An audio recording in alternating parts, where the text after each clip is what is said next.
Hey, what's up you guys? Welcome to another episode, another DIY. So if you guys new to the channel, I have 1995 E36 with S54 swap, and I've had some power loss issues way while back and trying to figure out what was going on, what's up. There's no check engine light, nothing, but it was driving fine, then it wasn't going at all. The car was not pulling at all. So I went through everything. I even changed my fuel pressure regulator and filter and all that stuff. Still didn't work.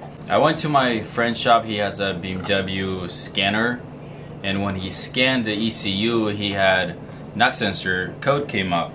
I don't know why. I don't know if every car's like that or not, but for some reason the knock sensor code didn't come up with the check engine light, even though it had a code in the system or in this ECU. I know sometimes you'll have pending code and no check engine light, but it's been a while. It should have, like, the check engine light should have came up. But here's the thing, even though I had a code for it, it doesn't really mean that you have to replace your sensor, even though it says it's not working. So there's a bunch of different reasons why it's not gonna work. If you guys don't know what the sensor does, it's pretty much like a microphone that reads how the engine works. It kind of listens actually to the engine, and then if everything's good, it just tells the ECU it's good. If it hears knocking, if it hears something like something's wrong with it, it doesn't work the way it's supposed to, then it sends again the signal to ECU and it kills the power. So, and that's what I had. And even like going from first to second and then third, every time I would give a gas, it would sound like when you shifted too soon, your valve starting kind of clap because you shifted too soon, not enough RPMs. That's what it was doing. Everybody that I talked to, everybody was like, well, you're just expecting too much from the engine. But then again, when I swapped the engine, it was fine. It was working fine, driving fine, a lot of power. And anyways, so like I said, there can be a bunch of different reasons why your sensor's not gonna work. One is, well, obviously it's bad. Second, your wiring. I know on some of the cars, on some of the BMWs, the wire that goes into here, it gets damaged and gets exposed and starts reading faulty readings and sends out to ECU. So it's gonna send out the faulty signal. Sometimes you'll have exhaust touching the cars. Sometimes you'll have one of the accessories hitting the engine, and it's gonna pick that up. So decided to replace this. Actually, before even replacing this, I went to tuner. I got ketless headers. I don't know if you guys seen one of my previous videos. I actually took them off because I got tired of the exhaust smell, but plus it didn't help anything. When I installed the headers, got it tuned and everything, car still wouldn't drive it. It had a little more power in the low ends, but then at like 3,000 RPM was just killed. So took that off. I even took the K&N filter off because I was thinking that because the K&N intake, the piping is a lot bigger than OEM, maybe it's taking too much air, and that's why. But anyways, so I did some research on how many knock sensors this car has, and that's when I kind of got lost and went backwards, I guess. I don't know. Everything that I found, it said 2 knock sensors. So I went up, bought 2 knock sensors, replaced them, and guess what? Nothing changed except for before I replaced the sensors. If you, like, every time we would clear the code, the knock sensor code, we start the car, the code comes back up. Clear it, start the car, comes back up. So replace 2 sensors, which are these ones right here. There's one right here and there's one right here. Replace it, and now the car drove fine, not at like 100% power back, but it drove fine.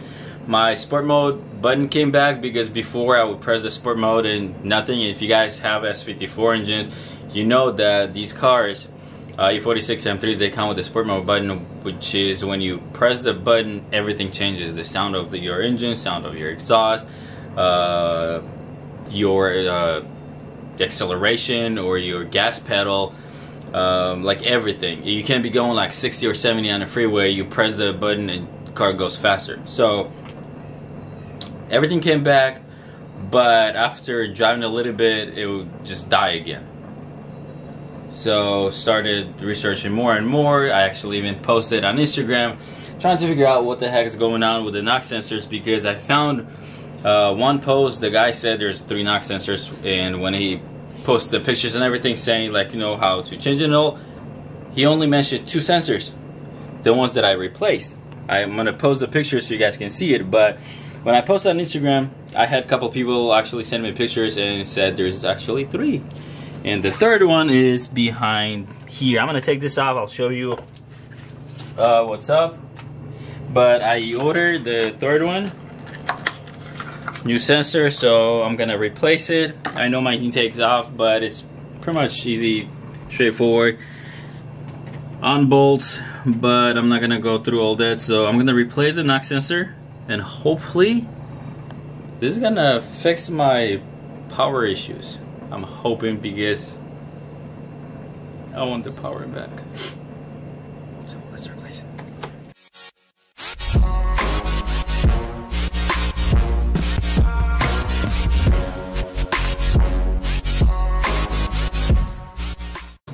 So it's right there, hiding.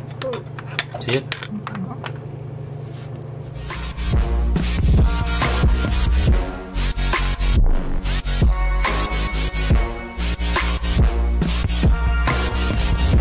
It would have been a lot easier if you can tell by just looking at it. You look at the sensor, you go, oh, yep, it's bad. But you can't. There's nothing wrong with it physically. It can be, though. That's why I said you have to do the diagnostics. I forgot word, diagnostics. So when you put it back on, make sure there's nothing behind it. You're not gonna squish anything, because it's gonna read faulty signal. Where's my wire? I'm really excited, but I don't want to get overexcited, because if this thing's not gonna fix my problem, then I'm not gonna be happy. That's it. So now, fun part.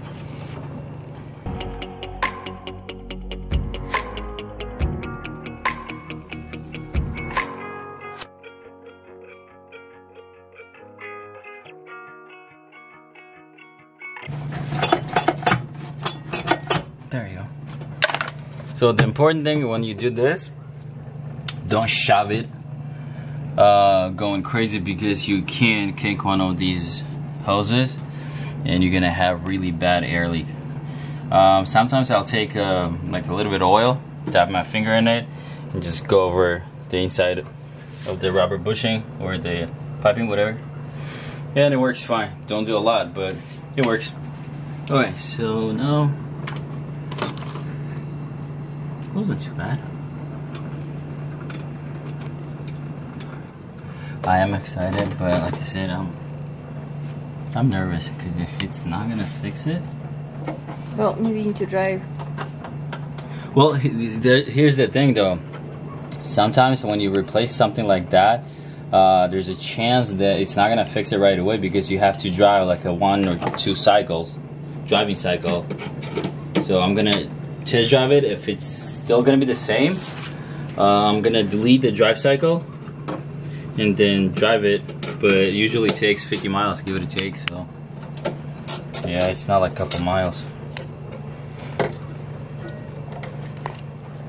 I think it's not that I'm tired, it's just, remember when I started doing videos and every time I would talk, it felt like I've been running for miles. And since it's been a while since I've done videos, when I talk, I feel like I've been running for a couple miles. 20 miles. Non-stop. So these clamps from factory, they're pretty much like a snap-on type of thing. I heard some people reuse them. If you can, that's cool. If you can't, you can buy just regular ones. It doesn't have to be anything special. The only thing is, when you put them on, these heads, when you tighten them, make sure they're not in the way of anything here, because the throttle bodies here, there's 6 of them, they move. These things move, and my first time when I took the intake off and put it back on, when I hit like 20 miles or 25 miles an hour, it would go in a limp mode, and I couldn't figure out what the heck was going on. And then I noticed that when you give it gas and the throttle bodies open up, these things move, go down and up. They were hitting this here, and this one actually probably gonna touch it because it's pretty close. So I'm gonna move it up. It was hitting this and it was going in the limp mode. So kind of heads up.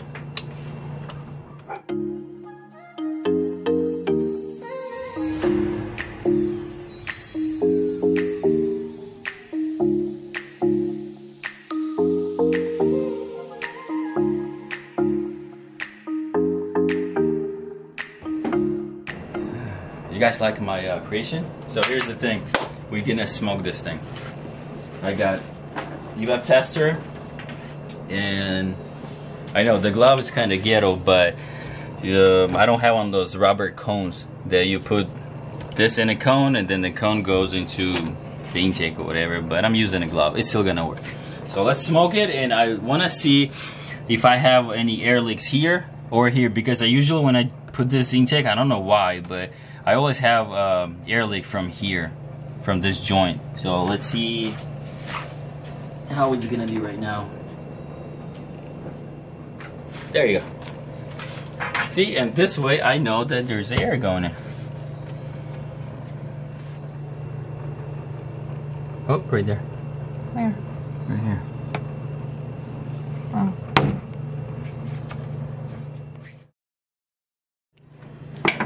It's actually not that bad. It's not, like, it wouldn't cause anything bad. That's it. That was it. Smoking a little bit here, but that's from my creation. Okay, that's good. So again, the intake that I'm using with this filter, this is from a different car. The intake that I had here is in the box, and again I took it out because of the testing purposes. So let's take this off. And yes, you can do this if you want to do cold air intake, which I probably wouldn't call this cold air intake, but voila. So before we drive, I'm gonna test and check, make sure there's no codes. The program I'm using is called BMW Logger. You can get this for free if you want to do just the codes, or you can pay, I think it's like $50, and you can do BMW logs. So let's turn the ignition on. Yeah, there you go. See, this is the code that comes up. Knock control deactivated. Knock protection. So that's what I said, that if you have a knock sensor code, it will kill your power. It might not necessarily kill like a half of it, but it will kill it so it's noticeable. So let's delete it. There you go. So there's nothing there. And let's drive. Spin it. Started fine. Now check engine light.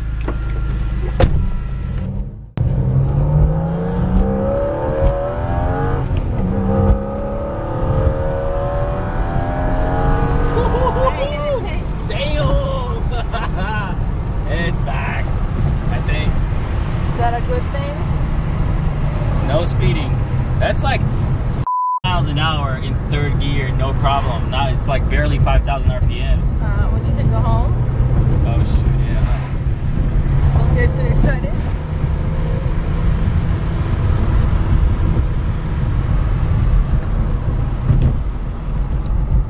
Several months later. What's going on, you guys? So it's been a while since I started this video. I think it's been 2-3 months, I don't know, but I kind of gave up halfway there, not because of the car. I did fix the issue.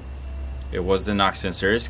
Power came back and all that, but almost gave up on the YouTube channel, I guess.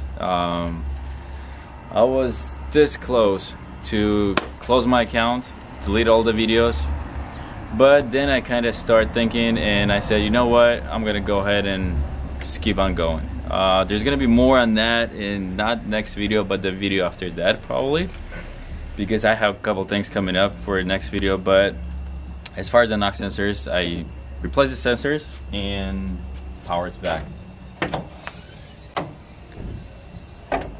So that's what we do.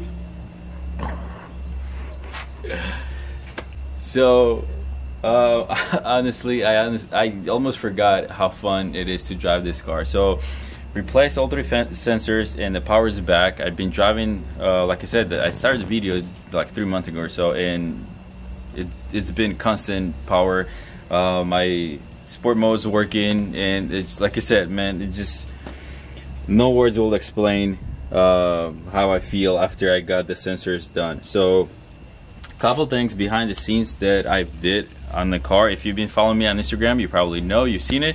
If not, I did headlight. Let me put this down so kind of you can see it better. So these are OEM plastic headlights. I honestly was never a fan of these headlights. I had like 5 E36s. I always replace them, but I don't know, I like these. But they don't have engine lights inside. There's nothing. It's just plastic, like I said, OEM headlights. And same thing with the amber lights. I always replace them with the white ones, but right now, I don't know, I just kind of like the look of it. So a couple things to answer the questions that I usually get from people after I did the headlights. Number one, was it really worth getting rid of high beam to do that? Well, honestly, I still have high beam. I have it on this side, and believe it or not, it's still bright enough with only one side high beam. You don't really need both sides to work.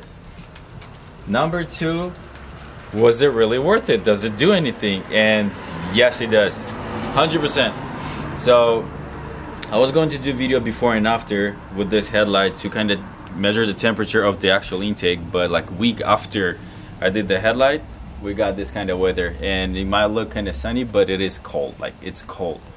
So, but yes, like I said, when I did the headlight, we still had high temperatures, like 100, 105, and me driving home from work, like before, I would pop the hood, you cannot touch the intake, it was getting that hot. But now it's kind of warmish, and you can feel difference in power, so it's getting like enough fresh and cold air. I washed the car after I did the headlights, so there's no water getting inside. It's not getting all foggy or anything like that. But if you live in a place where you're constantly getting rain, probably not a good idea to do that. I live in Sacramento. Right now it's almost mid-December, and we only had like 2 or 3 times that rained, if that, and it's like barely any rain. But if you do live in a place that actually rains, you can get one of those special covers that they sell. I forgot the name of the company. Not a promotion, I just seen it on Instagram, but I'll post a picture of, it's like a sock looking thing that goes over the intake and the water doesn't get inside. Or you can just get a cover. So like I said, you can put it like a cover, and if you drive in the rain, the water's not gonna get in. But at the same time, if you live somewhere that it constantly rains, chances are you're not gonna need this. It doesn't get that hot. But anyways, second thing, I got the windshield washer Reservoir. Usually it sits right here, but since I have this stuff here, don't mind the dust. I know it's dusty, but seriously, I had a lot of people commenting on this that I should clean the engine bay, but come on, I drive this thing every day. I cannot clean this every day, so don't mind the dust, it's okay. So again, I had to extend like 4 wires, because again, it was used to sit here, now it's there. Shorten the hose, and it works fine. Sensor, spray, and everything. And the third one is my steering wheel. So if you guys seen I did E46 steering wheel on this car, and a lot of people said, oh, you can just swap E46 steering wheel, it's gonna work fine. Well, yes and no. Any BMW steering wheel will work on any BMW, but only the steering wheel. And when I say only steering wheel, here's the thing. Behind the steering wheel, you have clock spring. This is E36. There's two different styles, but this is one of the E36 steering wheel clock springs. So this is for the airbag, this is for the horn, and you have this so your wires don't get tangled. This is E46. Do you guys think you can just fit this instead of that? No, but you can do DIY. So in my case, again, I didn't do the video because like I said, I was kind of giving up on all this, but my horn is working, it's all connected, airbag is connected, but for some reason, or I haven't actually tried it, but since I have S54 swap, I don't know if my ECU can see the airbag. I know on E36s, you can, on E36s, they have round plugs under the hood. Mine doesn't have it. I only have one, but this is for the engine, that's it. So, but if you have just a regular E36, you can just DIY this into E46 steering wheel and your airbags will work, and the horn. I was going to do a test drive, but we're not going to do it in this video because for the next video I have planned to replace the headers again. I don't know if you guys know or not, but I took them off because I guess I got tired of smell and they didn't work, and that's because of the knock sensors being bad. So I'm gonna install the headers back. I'm gonna try to get the tune for it, maybe get burble tune just for heck of it, and we'll go for a test drive. So again, I apologize if you guys been waiting for the videos coming up. It's been a while. It's been a really long time since I uploaded anything, but I promise you there's more coming up. More DIYs. So, and after, okay, I'm not gonna go that far, but there's a lot of fun stuff coming up. So again, I apologize for long delay. If you guys like the video, please hit thumbs up, subscribe, and look out for my next video. See you next time.